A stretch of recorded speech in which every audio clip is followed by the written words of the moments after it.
Assalamualaikum warahmatullahi wabarakatuh.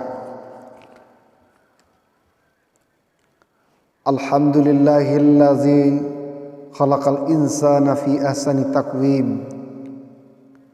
Asyhadu an la ilaha illallah wahdahu la syarikalah wa asyhadu anna Muhammadan abduhu wa rasuluh la nabiyya ba'dah. Allahumma fasalli wa sallim ala sayyidina Muhammadin wa ala alihi wa ashabihi wa man tabi'ahum bi ihsan ila yaumil qiyamah. Amma ba'd. Yang saya hormati Bupati Kerinci, Bapak Dr. Haji Adi Rozal MSI, yang saya hormati Sekda Kerinci, yang saya hormati Bapak para asisten di lingkup Pemda Kerinci, yang saya hormati Bapak para Kepala OPD se-Kabupaten Kerinci, yang saya hormati Kakan Kemenak Kabupaten Kerinci, yang dalam hal ini diwakili oleh Bapak Dr. Randus Haji Firdaus, yang saya hormati Bapak para Porkopimda di lingkup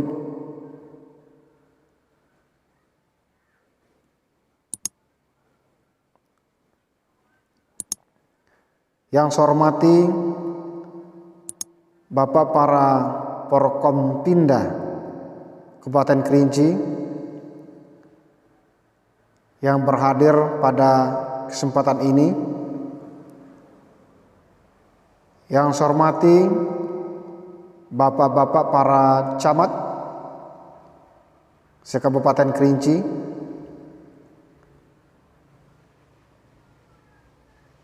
yang saya hormati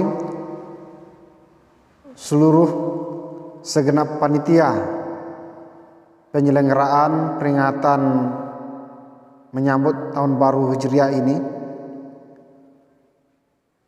Kemudian yang saya hormati para undangan yang besar, tidak saya sebutkan gelar, dan yang kecil tidak saya sebutkan nama. Saya rangkum dalam kata hadirin wal hadiroh yang berbahagia.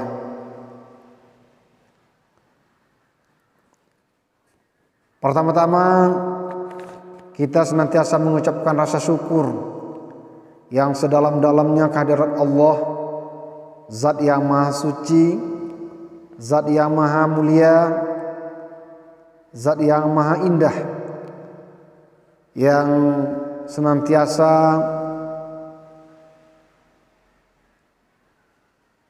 memberikan kita sehat, memberikan kita iman yang kuat, memberikan kekuatan lahir dan batin kepada kita, sehingga kita pada pagi hari yang berbahagia ini kita dapat berkumpul di ruang aula kantor Bupati Kerinci. Mudah-mudahan kita dalam halaqah ini senantiasa di dalam lindungannya, amin ya rabbal alamin. Selanjutnya selawat dan salam tak lupa kita niatkan dan kita tawajuhkan kepada Allah Subhanahu wa taala untuk Nabi kita Muhammad tercinta Rasulullah sallallahu alaihi wasallam. Beliau adalah seorang idola kita,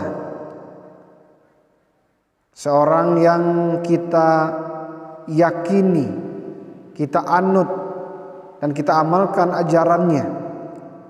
ajaran Allah Subhanahu wa taala Al-Qur'anul Karim yang kita jadikan sebagai pedoman dalam menempuh kehidupan kita sehari-hari.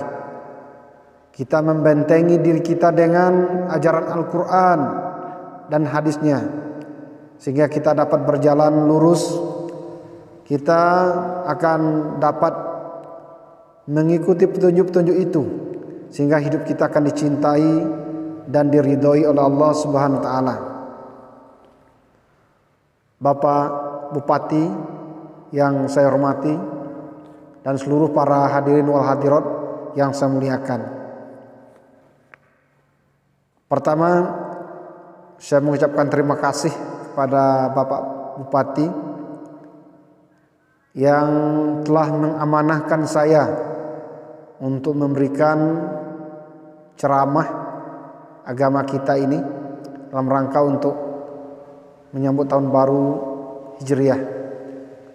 Mudah-mudahan kiranya dengan pengajian kita ini akan dapat memberikan manfaat, dapat memberikan petunjuk, terutama untuk mengarungi hidup kita di masa yang akan mendatang, dan juga akan dapat kita melakukan introspeksi diri kita ke belakang, sehingga amal-amal kita yang telah lampau, yang telah sudah, semua itu akan menjadi sebuah nasihat bagi kita untuk menata kehidupan masa depan yang lebih cerah, yang lebih indah, dan lebih kita inginkan. Bapak-bapak dan ibu-ibu semuanya yang berbahagia,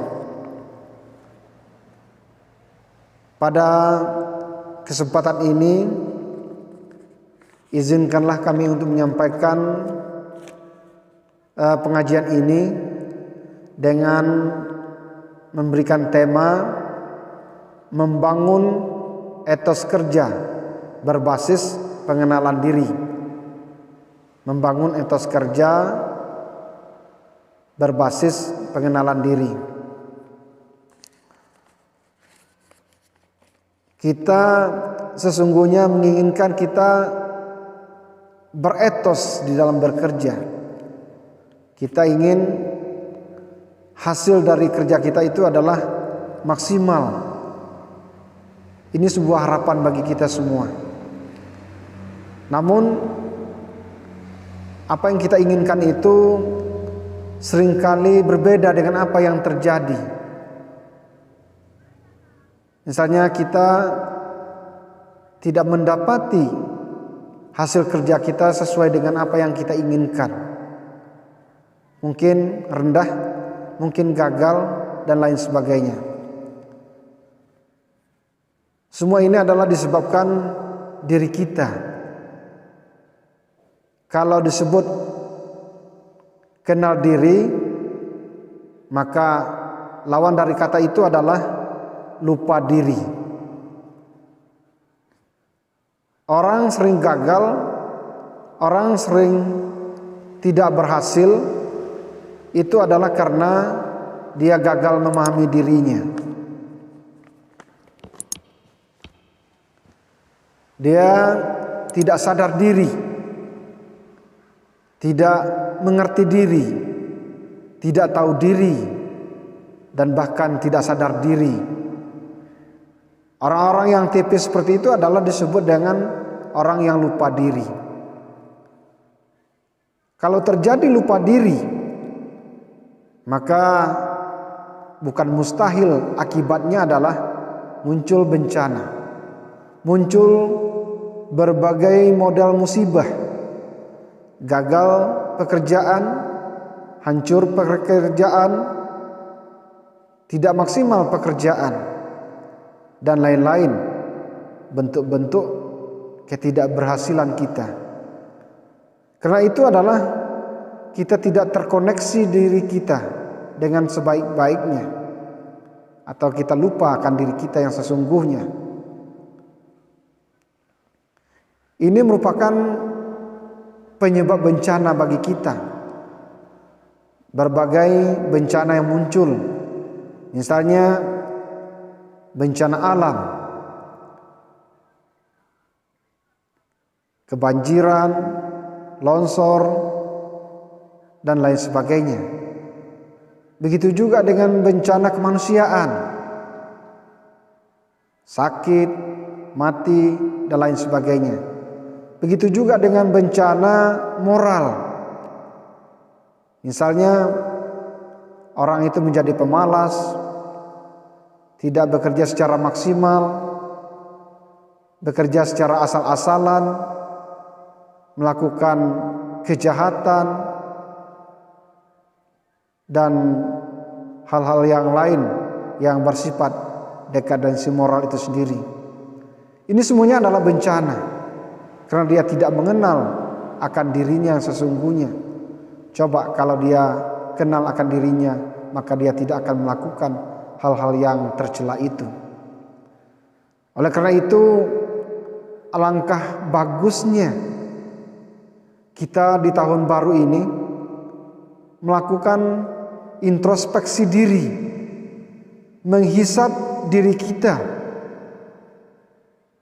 Karena orang yang baik itu adalah orang yang sadar akan dirinya, menjadikan pengalaman pada masa yang sudah itu adalah sebagai nasihat untuk pelajaran di masa yang akan datang. Dia akan mampu merubahnya, dia akan mampu menggantinya sifat, sikap, dan perilaku yang tercela di masa yang lampau dengan sifat, sikap, dan perilaku yang terpuji untuk di masa yang akan datang. Inilah yang kita inginkan. Nah, oleh karena itu, alangkah bagusnya ketika kita ingin membangun etos kerja, kita berpangkal, berawal bagaimana kita bisa mengenal diri kita yang sesungguhnya. Seperti apa kita ini? Bagaimana kita ini? Apa kita ini? Itu sesungguhnya harus kita pahami secara detail. Kita pahami secara maknawi apa sesungguhnya kita, makna kita di dalam bekerja ini.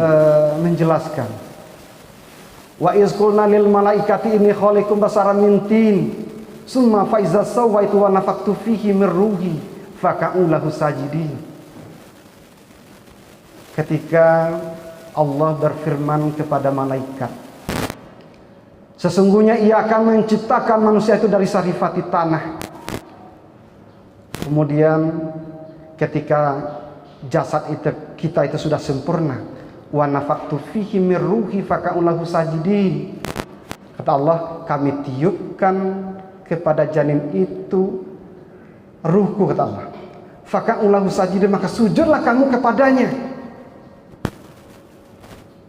Ternyata ayat-ayat itu menyuruh kita sujud bukan keluar, tetapi adalah ke dalam diri kita. Masuklah ke relung-relung hati kita, masuklah ke dalam tubuh kita yang dimintai oleh ayat itu. Faka'ulahu sajidin, sujudlah kamu kepadanya, kan? Ketika ruh kita diciptakan oleh Allah Subhanahu wa ta'ala. Dari dua ayat itu, ayat surah As-Saff 71 dan 72 itu mengindikasikan bahwa manusia itu terdiri dari dua dimensi. Pertama, fisik, jasmani kita, itulah diri kita. Fisik mulai dari kepala, badan, tangan, kaki, tulang belulang, daging, darah, dan lain sebagainya yang berjisim, yang ada di dalam diri kita ini yang berjisim. Semua itu adalah jasad kita. Semua itu dia datang dari tanah, dia diciptakan dari tanah, dia memakan makanan yang datang dari tanah, dan dia lebur, hancur bersama tanah. Itulah rongga-rongga jasad kita, itulah dimensi fisik kita. ternyata itu tidak kuasa. Bukan itu yang kita pertajamkan bagi diri kita, tetapi ada dimensi yang kedua yang disebut dengan dimensi metafisik, dimensi rohani kita. Ternyata rohani inilah esensi kehidupan manusia. Rohani itulah yang merupakan jantung kehidupan manusia. Ketika ruh kita diciptakan, kita hidup dan bernafas. Kita membawa sifat-sifat Allah yang dititahkan kepada kita memakainya.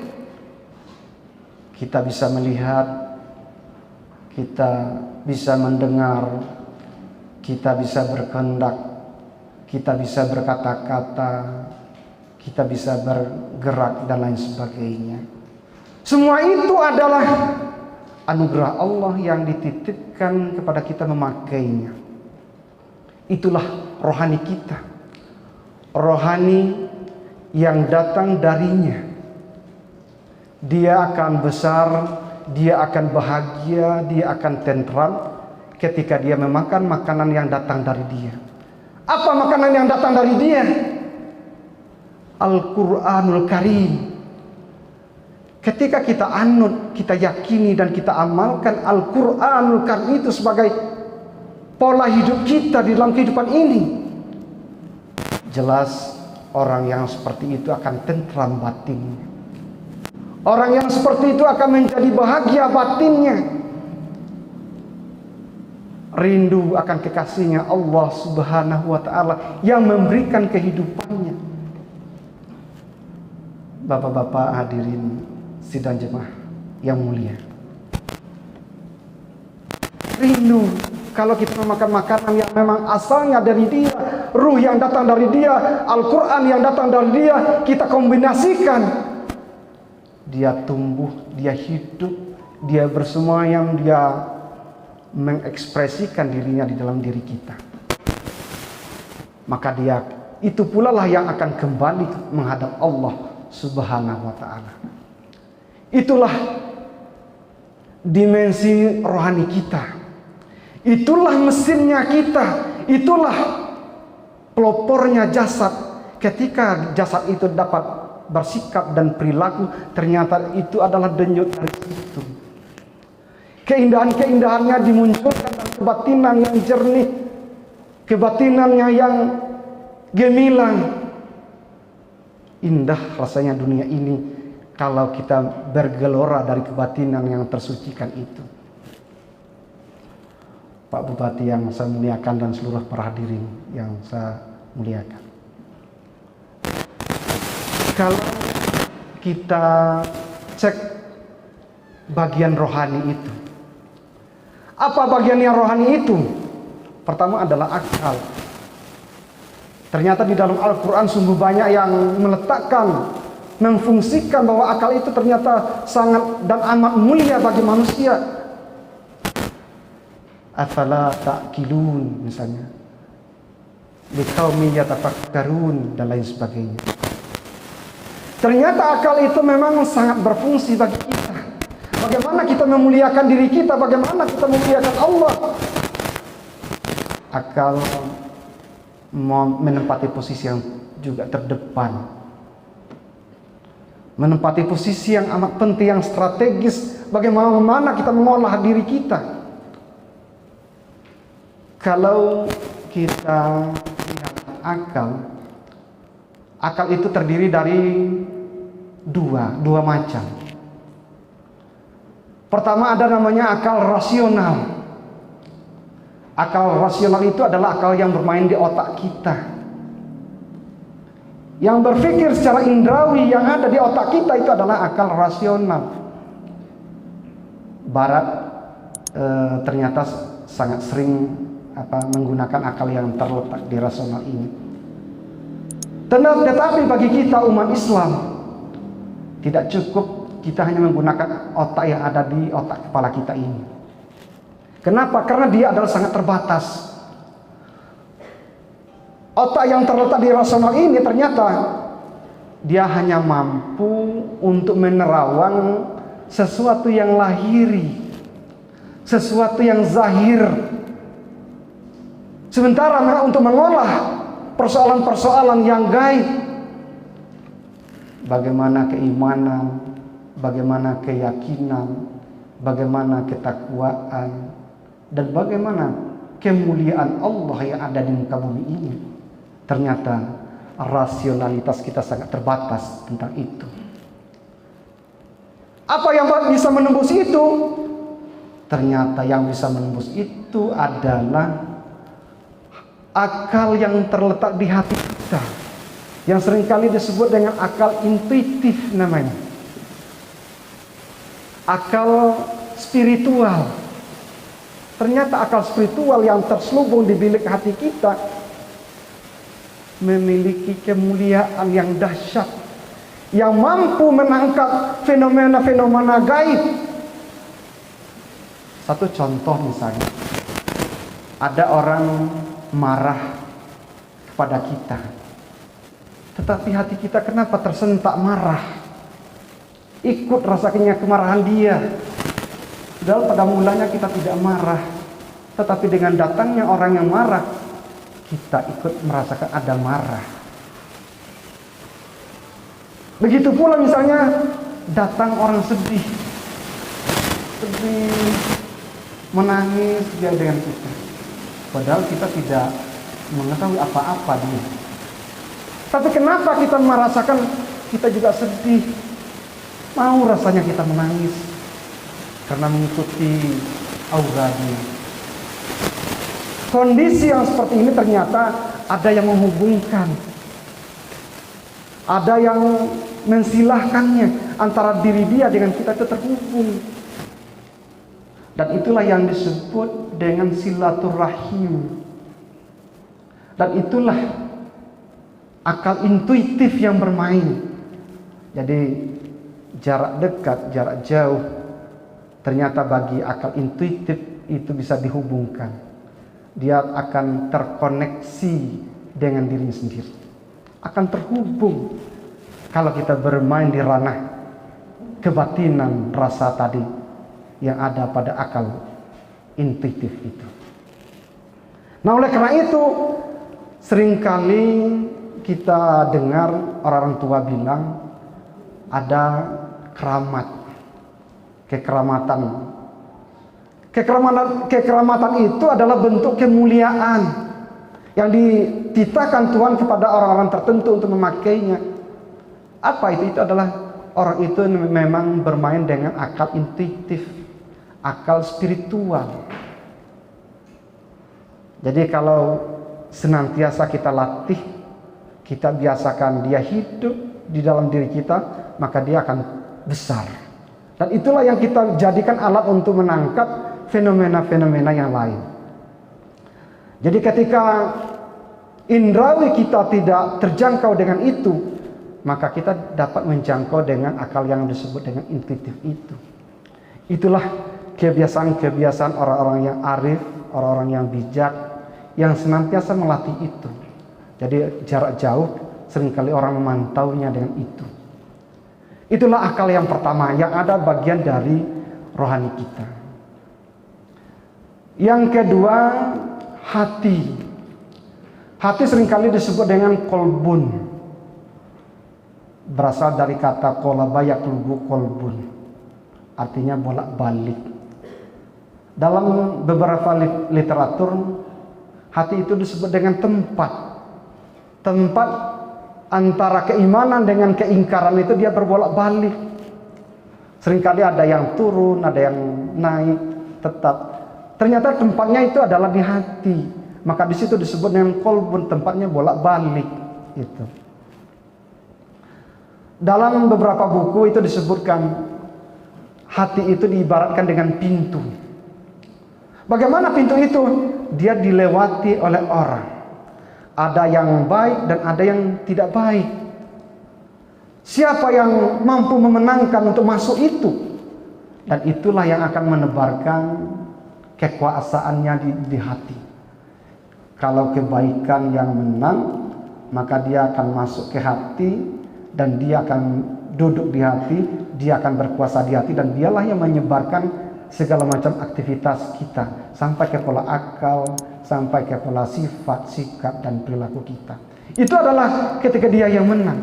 Tapi ketika yang satu yang lain, hawa nafsu yang menang, yang masuk ke hati, duduk di hati, berkuasa di hati, maka yang terjadi juga sebaliknya. Maka dia akan menebarkan pikiran yang jelek, sikap yang rendah, perilaku yang menyimpang dan lain sebagainya, karena dia adalah ditebarkan dari hati. Nah, oleh karena itu bagi orang-orang arif, ya yang dia latih pertama itu adalah hati. Bagaimana dia bisa membeningkan hati itu. Tempatkanlah hati itu sebagai mahligai keindahan, mahligai kesucian, tempat dia berkasih sayang dengan Allah, tempat dia berubudiyah. Selubung-selubungnya itu adalah di hati kita. Itulah yang perlu kita latih. Dan yang ketiga bagian rohani itu adalah ruh. Meskipun memang Allah Subhanahu wa taala sudah memberikan sinyal kepada kita, yas'alunaka 'anir ruh qulir ruh min amri rabbi wa ma utitu minal ilmi illa qalila, kata Allah. Orang bertanya tentang ruh kepada aku, kata Allah, dan itu adalah bukan urusan kamu, adalah urusanku, kata Allah. Wa ma utitu minal ilmi illa qalila. Tidak aku berikan ilmu kecuali hanya sedikit. Tetapi bagi orang-orang arif, orang bijak, qalil itu diterjemahkan adalah sebagai alat modal bagi dirinya untuk berkomunikasi dengan Allah. Kecil, tetapi dengan kecil itulah yang dipakai menghubungkannya. Dia akan melihat fenomena gaib yang maha luar biasa yang dikasihkan Allah. Ternyata dengan itu, itulah jendelanya untuk melihat fenomena yang luar biasa adalah dari ruh. Kalau Imam Al-Ghazali menyebut ruh itu adalah raihun luf rabbaniyah, tempat bersemayamnya ciptaan Allah yang pertama itu. Dan itulah yang melahirkan sebagai berbagai sikap kita, berbagai perbuatan kita di dalam kehidupan ini. Oleh karena itu, ketika kita sudah mengenal diri kita, maka kita akan memperkuat kesadaran kita. Kita akan memperkuat koneksi kita di diri kita. Orang sering salah, sering ditimpakan musibah, itu karena kegagalan dia mengenal dirinya. Contoh, kalau kita mengendarai mobil atau motor, orang jatuh itu adalah ketika dia lalai. Coba kalau dia senantiasa ingat, sadar, dia tidak akan salah, dia tidak akan tersesat. Nah, orang ketika salah, ketika sesat, lupa diri, tidak tahu diri, disitulah dia mengalami musibah. Disitulah muncul kegagalan-kegagalan yang banyak karena ketidakpengetahuannya tentang dirinya. Oleh karena itu, di tahun baru ini kita akan menoleh ke belakang seperti yang diungkapkan oleh Pak Bupati tadi. Yang sudah itu adalah sebuah pelajaran yang besar.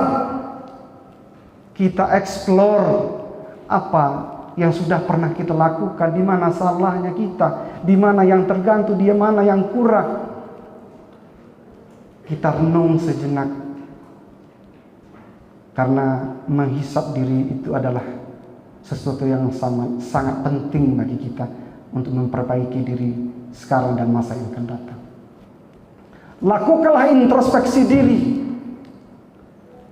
Ketika kita sudah bermain di ranah diri kita, sudah terkoneksi kesadaran kita. Ketika kita membawa ke ranah pekerjaan kita, yang disebut dengan etos kerja. Etos kerja itu diterjemahkan sebagai ciri khas kepribadian kita yang bekerja secara positif dan maksimal. Disebut dengan etos kerja. Kalau orang yang sudah sadar diri bekerja, dia tidak hanya gugur kewajiban bekerja, tidak.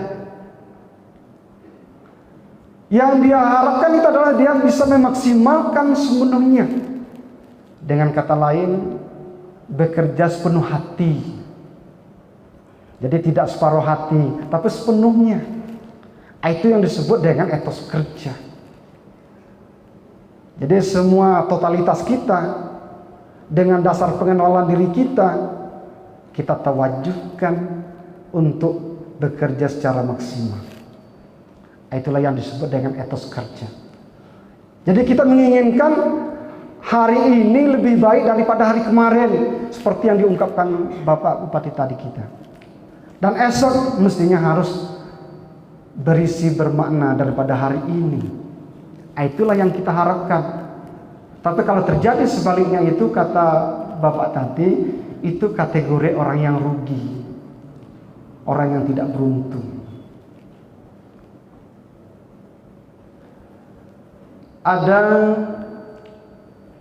beberapa prinsip etos kerja profesional yang islami yang mungkin perlu kita camkan ketika kita bekerja. Itu sangat penting. Kita berharap ke depan bekerja itu adalah sebagai sebuah kesadaran kita. Misalnya prinsip itu pertama adalah bekerja itu adalah rahmat. Kita membalikkan mindset kita bahwa bekerja itu adalah rahmat. Bagaimana kita bisa menjadikan bekerja itu sebagai rahmat? Bekerja itu adalah bersyukur. Bagaimana kita menghadirkan sebuah kesyukuran kita sudah bisa bekerja. Ini yang perlu kita camkan. Karena tidak semua orang bisa bekerja sama dengan kita, sama selevel dengan kita, apapun jabatannya. Apakah dia sebagai presiden, gubernur, bupati, wali kota, di sekolah dan lain sebagainya. Orang yang sudah mendapatkan pekerjaan itu sesungguhnya adalah rahmat. Dia adalah dianugerahkan Allah terhadap orang-orang yang dikehendakinya. Ya Pak. Jadi itu sesuatu yang amat mulia bagi kita ketika kita sudah bekerja. Kita seringkali di awal-awal berdoa, ya Allah, kasihlah aku pekerjaan yang baik, yang bermanfaat. Sekarang sudah dapat. Maka pekerjaan yang seperti itu adalah sebagai wujud kita bersyukur padanya. Sebagai rasa kasih kita kepada Allah dengan cara bekerja secara maksimal. Ini yang kita tawajuhkan di dalam diri kita untuk mengolah masa yang akan datang. Yang kedua adalah kita menganggap bahwa bekerja itu adalah amanah. Jadi tidak sia-sia apa yang ada di pundak kita, pekerjaan itu. Kita menganggap itu adalah amanah. Baik amanah terhadap pekerjaan, baik terhadap waktu dan lain sebagainya. Semua itu adalah amanah, maka kita jaga amanah itu. Ketika kita gagal memikul amanah itu, maka kita di situ berdosa. Padahal di awal kita sudah mengatakan saya siap, tetapi di perjalanannya kita malah lupa, malah tidak memperhatikannya. Disitulah kita yang berdosa. Disitulah ada ketidakharmonisan antara niat yang pertama dengan dalam perjalanannya, gitu. Maka ini perlu dicamkan bahwa pekerjaan jabatan kita itu adalah amanah yang patut kita pikul dengan tulus, dengan ikhlas, dengan takwa. Kalau barat dunianya hanya profesional, tetapi kita lebih dari itu. Kita mengatakan bahwa kita kerja ini adalah dasarnya keimanan dan tauhid. Keuntungan di situ luar biasa. Dan yang ketiga adalah bekerja itu adalah panggilan. Ada ketuk hati yang terpanggil untuk bekerja, apapun jabatannya. Misalnya ketika kita berada di rumah, sedang kosong kebatinan kita, lalu ada panggilan, oh saya mau kesini, saya mau itu dan lain sebagainya. Itu adalah panggilan suci. Panggilan kebatinan yang suci yang memang mestinya harus kita tunaikan dengan kebaikan, dengan kesempurnaan yang kita mampu. Jadi panggilan kesucian itu dari Allah, jangan kita sia-siakan, jangan kita buang, ya karena itu akan kita pertanggungjawabkan panggilan itu sendiri. Yang keempat adalah bekerja itu aktualisasi diri. Allah sudah menciptakan multi potensi yang ada pada diri kita. Silakan pakai, silakan gunakan multi potensi itu. Aktualkan, nyatakanlah. Tetapi ketika kita pendam wujud potensi itu, maka disitulah kita juga menjadi salah. Makanya ketika kita sudah mempunyai pekerjaan, lakukanlah dengan sebaik-baiknya. Lakukanlah dengan sepenuh hati kita, dengan berbagai model dan variasi yang dapat kita lakukan. Jadi kita bekerja apapun jabatan kita itu adalah tempat mengaktualkannya. Silakan beraktual dengan segala ragamnya. Keindahan-keindahan yang kita miliki, silakan kita aktualkan.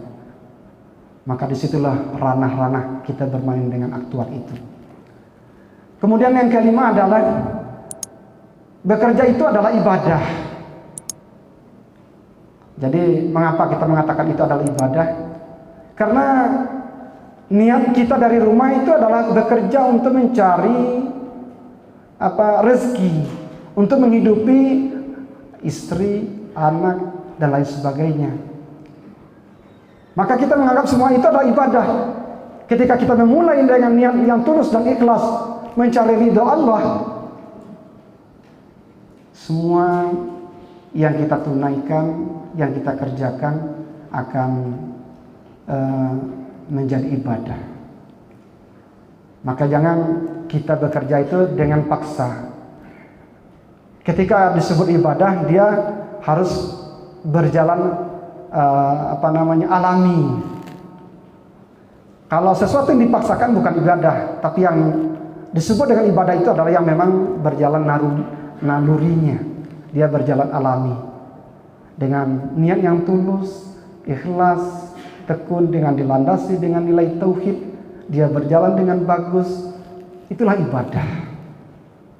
Demi anak kita, istri kita, dan orang-orang lain, umat-umat yang lain merindukan kita dan menantikan kita. Kemudian yang keenam, bekerja itu adalah pelayan. Jangan kita kira bahwa bekerja itu untuk kita, tidak. Ternyata kita adalah pelayan. Siapa yang kita layani? Pertama adalah diri kita sendiri. Kita mau makan, kita mau minum, kita mau berpakaian dan lain sebagainya. Kita melayani diri sendiri. Kita harus bekerja. Yang kedua adalah kita melayani orang lain. Siapa orang lain? Mungkin atasan yang menginginkan kita harus bekerja, mungkin bawahan yang menginginkan kita harus bekerja, mungkin orang-orang lain di sekeliling kita yang menginginkan kita kerja. Jadi kita sifatnya adalah servant, dia adalah pelayan.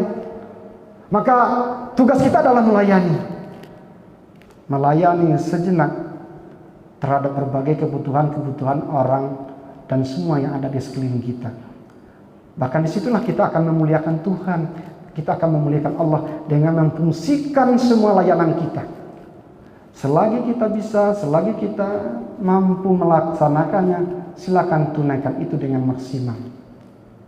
Nah, oleh karena itu, kalaulah kita berdasarkan dengan mengenal diri dulu, kita tidak akan menyanyiakan bekerja itu dengan terlantar. Kita akan memaksimalkannya. Kalau di Barat, Amerika Serikat, ada suatu literatur yang menyebutkan, orang Barat menyebut bekerja itu dengan memasukkan doktrin dalam budaya beragama. Dia mengatakan bermalas-malasan dan membuang waktu itu adalah dosa yang paling utama katanya. Jadi kalau kita runut dengan kita Islam, ternyata ya juga. Karena mubazir, potensi yang sudah dititahkan Tuhan kepada kita, tidak kita manfaatkan dengan seutuhnya, ternyata itu mubazir. Dan itu adalah perbuatan tidak baik. Kemudian berikut dia memberikan juga doktrin di dalam beberapa literatur itu.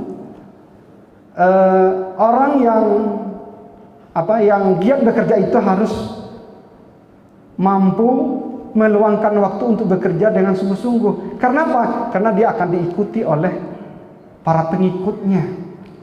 Kalau pilotnya sudah gagal, bagaimana mungkin bawahannya akan mengikutinya? Jadi di situ kalau Islam itu adalah dia mengandalkan keteladanan. Bagaimana kita sebagai kepala, sebagai manajer, sebagai pemimpin, bagaimana kita menunjukkan kepada orang-orang yang mengikuti kita. Ternyata di situ amat penting keteladanan pemimpin. Datang waktu, bekerja secara maksimal dan lain sebagainya. Semua itu harus kita tunjukkan bahwa yang di belakang kita itu adalah dia akan mengikutinya. Mungkin itu yang dapat disampaikan, mungkin pendek, singkat, dan mungkin tidak bisa memenuhi semua selera kita semua. Dan itulah memang keterbatasan saya. Jadi kalau ada yang salah, mohon kiranya dimaafkan. Demikian saya tutup dengan wabillahi taufiq wal hidayah. Wassalamualaikum warahmatullahi wabarakatuh.